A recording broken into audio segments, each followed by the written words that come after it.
Hello friends, pin Constable channel फैबावबाय आसा खालामो नोंथांमोना बयबो मोजाङै दङ। दिनै जोबोर मोजां दिन 12 मार्च बेनो जाबाय नेबाय थानाय 2023 निफ्रायनो नेनाय बेनो जाबाय कनस्टेबल AVUB APRO बेनिफ्राय नोंथांमोननि गुबुन पोस्ट लानानै दा दिनै रिजाल्ट लिंकआ एक्टिभ जाथारसिगोन दा एडभान्स भिडिअ खालामखाबाय आरो जायफ्रा पास जाबाय एडभान्स कंग्रेचुलेशन्स एन्ड जायफ्रा फेल जागोन नेक्स्टआव नोंथांमोननि थाखाय गोदान भेकेन्सि फैगोन टेनसन दाजा नोंथांमोना जेब्लायबो फिजिकेल थाखाय प्रेक्टिस खालामबाय था एबा एग्जामनि थाखाय नोंथांमोना रेडि जाबाय थानो हागोन।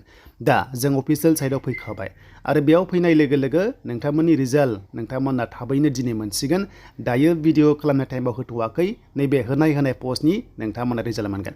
जेरै कनस्टेबल UB दङ बेनिफ्राय AB दङ APRO दङ गोबां रोखोमनि बर्डमेन दङ बा गुबुन कमिउनिकेशननि पोस्ट दङ जेराव नोंथांमोना दिनै नैबे स्क्रिनाव होनायखौ रिजाल्टखौ मोननो हासिगोन।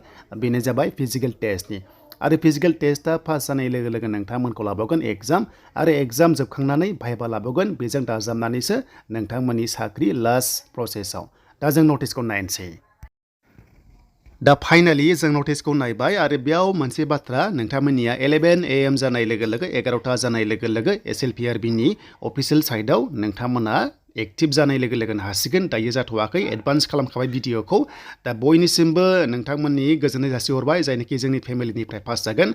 23 मार्चआव नोंथांमोना एग्जाम आरो 10 मे एबा अक्ट'बराव नोंथांमोननि साख्रि फाइनाल लिस्ट बेनो जाबाय आसाम पुलिस महरै आरो दा बेखिनियानो जायफ्रानोखि नोंथांमोना 29 एबा 30 बा 34 बिदि मोननाय दङ स' नोंथांमोना डिस्ट्रिक्ट वाइज जागोन ना आसाम वाइज जागोन बेखौ गोबां गोनो गोथो जादोंमोन।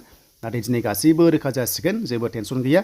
दिनै गासैबो ओंखारसिगोन डिस्ट्रिक्ट वाइज थांगोन ना अल आसाम थांगोन काट अफआ। स' आंनि बायदिब्ला डिस्ट्रिक्ट वाइज काट अफ थांनाय चान्सआ 99% चान्स दङ आरो दा बेखिनियानो आरो गोदान फैगोन भेकेन्सि टेनसन दाजा जायफ्रानोखि नोंथांमोना सहैला बे काट अफआव अब्ला टेनसन जानाङा नेक्स्टआव गोदान भेकेन्सि फैगोन टेनसन दाजा। दा बयनिसिमबो अल दा बेस्ट थाबाय रिजाल्टखौ नोंथांमोना मोजाङै नायदो आरो जायफ्रा पास जायो नोंथांमोना कमेन्ट्स खालामनो दाबाव आरो रिजाल्ट लिंकआ एक्टिभ जानाय लोगो लोगो मोनसे भिडिअ नोंथांमोना मोनबावगोन।